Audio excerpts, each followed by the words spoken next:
Law 24, set the trend. By the song's end, I'll probably start another trend. Jay-Z, 30 something. The life. I don't know a cat in the game who set more trends internationally than my man JD. Back in the 1970s, JD and I were the first young dudes in our hood to get our hair pressed. For youngsters who don't know what that business is, we got our hair permed. Just a few weeks later, it seemed like the whole hood was on that shit too. He had a lot of us drinking Moet before a rapper even rhymed about it. We were wearing designer glasses at night before that became popular. JD was always thinking about what he would do next. One time he pulled up with some pictures of us on which he had drawn crowns on our heads. No one in our pimp circle was wearing crowns at that point, but when we started doing it, it took off. Once I decided I was truly going to be in the game, the first thing I said was that I was going to set the standard on how brothers put it down. In Milwaukee, a lot of so-called players and pimps were wearing tennis shoes and casual shit. I said, fuck that. Fuck that. I'm wearing gaiters like the vets wear. I had to separate myself from them tennis shoe wearing young lames. The next thing I know,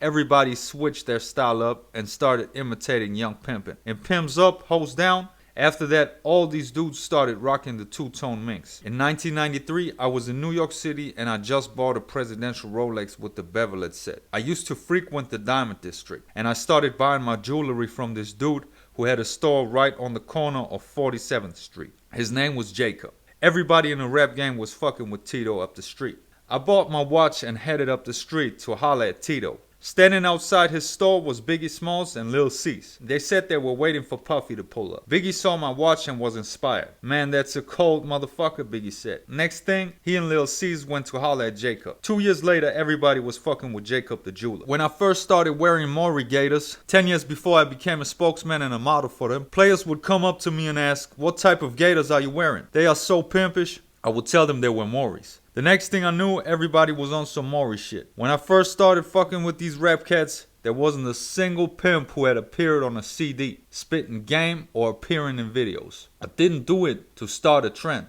but that's what happens when you do your best. A true leader is someone who people want to follow because the person is doing things that no one else is doing. You set the standards and the trends people follow. And it gives you the appearance of being superior to the people who imitate you. Sometimes people will take your style and try to make people think it's really their shit. But you can't get mad because the people who imitate you more often than not want to be you. Do things in such a way that people want to follow your lead. Don't be a follower. Don't ask what happened, make shit happen.